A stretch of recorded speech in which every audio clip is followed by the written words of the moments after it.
Markets don't turn when prices drop, they turn when behavior changes. And in 2026, seller behavior is about to change in a big way.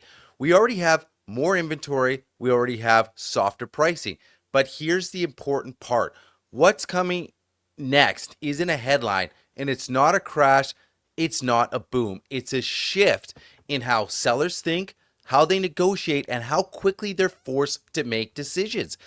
And that's what actually resets real estate markets. In my last video, I broke down the 2026 sticker shock, mortgage renewals resetting higher, and the cost of living already much higher than when people locked in years ago.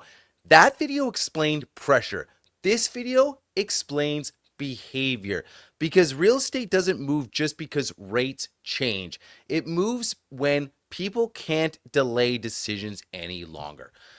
Most homeowners don't react immediately. They absorb pain first, they adjust spending, they wait, but eventually pressure forces action. We saw at the beginning of 25 people holding off and then behavior starting to change. In 2026, this is a year where a lot of "we'll see how it goes" turns into "we need to do something." Guys, before we get into this, I'm Ryan McMillan, a real estate agent here in Vancouver. Help people buy and sell homes. If you're interested in booking a call with me, my QR code is on the screen right there. Also, all my links in the description. Also, if you've been watching the channel, you've been riding with the channel a little bit and you haven't went down, subscribe to the channel, make sure you go down, subscribe to the channel. Also, share these videos if you find that they're helpful as well. All helps out the channel. So with all that being said, guys, let's get into it. Waste no more time. So guys, this isn't about sellers losing value overnight. It's about sellers now losing control. Control over price, control over terms, control over timing, control over expectations. And once sellers lose control over any of those, the reset usually follows. Guys, markets don't reset loudly, they reset quietly through concessions, adjustments, and behavior changes that compound. So let's talk about the real renewal shock. Let's ground this into some reality here. So a large number of homeowners, you guys are probably aware, maybe you're going through it, locked in around 2020 and 2021 at rates around 1.6, 1.7 record lows. It wasn't normal, it was an anomaly. Now, those same homeowners are facing renewals closer to the 4% mark. Sometimes a bit lower, sometimes a little higher, depends on your lender. On paper, it doesn't sound catastrophic. But mortgages don't operate on paper. They operate on monthly cash flow. So, when I used the $900,000 example last time, you look at it again, at 1.6%, the payment was manageable. At 4%, that payment can jump up to 25 to 40%, depending on amortization and remaining balance. But that's not trimming vacations. That's not skipping out on a few dinners. That's basically reshaping how a household functions, right? Now layer in something else people forget. When these homeowners locked in back in 2020 and 2021, everything else was cheaper. Groceries, insurance, utility, childcare, transportation. So the renewal shock doesn't just hit in isolation, it hits on top of an already higher cost of living. Yeah, when you average everyone together, the numbers don't look extreme. But averages, again, they always hide the pain. And the sharpest pain is concentrated among the people who locked in at the very bottom 5 years ago. Those are often owner occupiers, usually not speculators, right? So now let's break down why this becomes a seller problem. This is how this video is going to get a little more in depth. Here's where the shift starts happening. So when someone has to solve a payment problem, their motivation kind of starts to change. They stop listing to now maximize their upside and they start listing to minimize their risk. This is the key behavioral change you're going to see in 2026. Sellers stop asking, "Hey, so what do you think I can get? If the market cooperates, can we get this high number?" They start asking, "What works if the market doesn't work?" That's a completely different mindset going into 2026. We've had some time now, so let's anchor this with a stat-driven reality.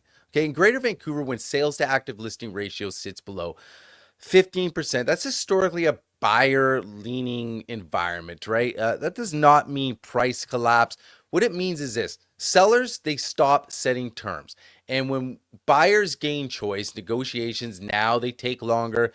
Conditions are back in the mix, and they're back in the mix heavy. And once sellers lose control of terms, pricing power usually falls. It takes a little time. It's not instantly, but it's gradually, and then all at once. So now I want to dive a little deeper and talk about the four types of sellers you're really going to see in 2026, because it doesn't expose just one crack, right? So the first one is the optional seller, right? And those are a bit of a dying breed now, but that's the let's test the market. They don't need to sell. They're curious. In strong markets, curiosity usually rewarded. Buyers are stretched. Multiple offers did the work, right? In high inventory markets, like we're seeing, curiosity just gets punished. Basically, it's a waste of time coming in 26 because buyers have alternatives. Optional sellers don't compete against urgency. They compete against selection, and selection removes leverage very quickly. Next, you got the renewal seller, the ones I kind of have been touching on, right? So the big group coming in 26, this group's widely misunderstood. They're not distressed, they're not panicking, but now the math's changed, right? So they're looking at a math problem now. And ignoring the math, well, that doesn't make it go away. These sellers, they start losing control quickly, right? So they don't announce the urgency. They just become more flexible, right? They're going to accept inspections maybe they once rejected. They consider offers earlier. They prioritize certainty over squeezing out every dollar.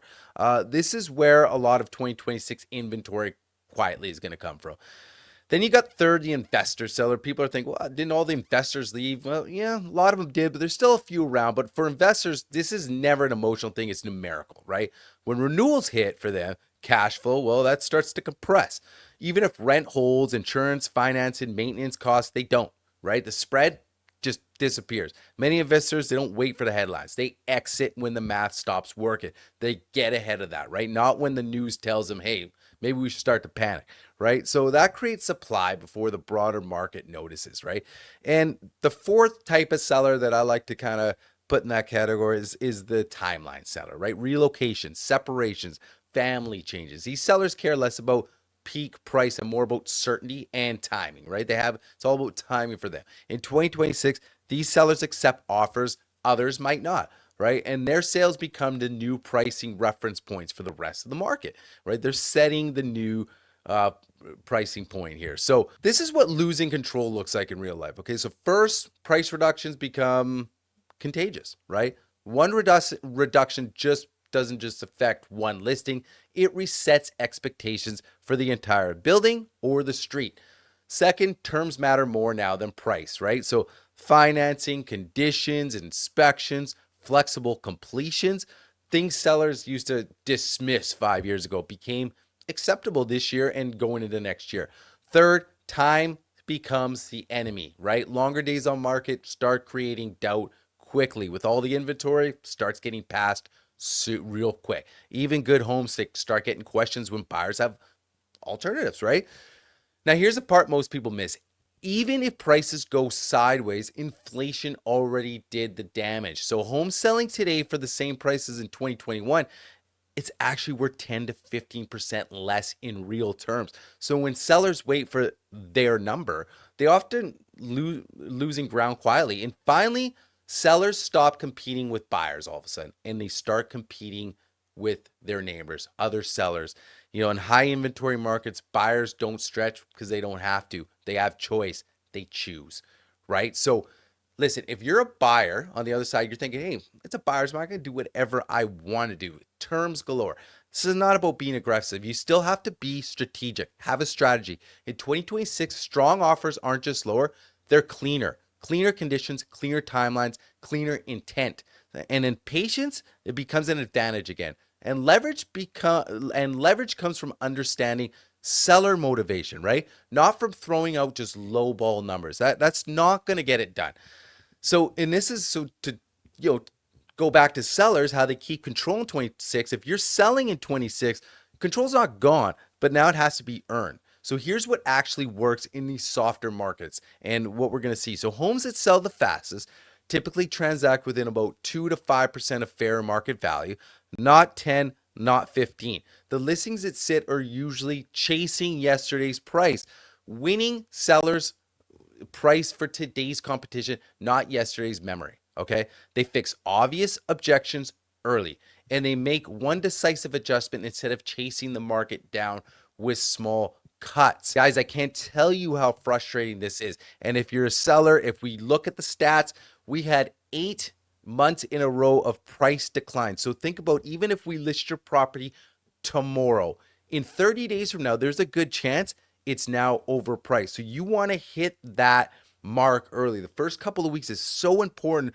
for you as a seller in 2026 that, like I said, maybe you look at the comps and you say, okay, where are we going to price? Maybe you price 2 to 5% below what you're seeing to get ahead of the game a little bit, because then if you sit a little bit, we know days on market have been longer than normal, then you're not out of the realm. We're not now chasing the market and chasing the market, because then what happens is you just keep chasing and it just gets real messy for a seller. You just don't want to be in that position. So think about that also when you're looking to list in 2026. So 2026 isn't the year sellers lose money. It's a year they lose options if they don't adapt. In real estate, options are power. So like I said, think about it from both a seller's point of view and a buyer's point of view. I think buyers get caught up too much in, hey, it's a buyer's market, so now I can just do whatever I want. It's still a negotiation process, guys. It's still a bit of a give and take. You have to play the game. Yes, buyers have some leverage. That doesn't mean they have everything they want. Doesn't mean you come in and just say, let's just lowball everything. You still want to have a strategy on both sides and come together to get these deals done. But if you're a seller and you're a buyer, there's still good value in a lot of places here, but we just have to come out with the right strategy. And like I said, guys, if you're interested on the buying side or the selling side, please reach out to me. QR codes on the screen, all my links in the description. You can book a call with me, text, call. I'm always available and we can talk real estate. So guys, again, I'm Ryan McMillan. Appreciate you guys making it to the end of the video. And if you haven't, like I said, done so yet, subscribe to the video, and I'll see you guys on the next video.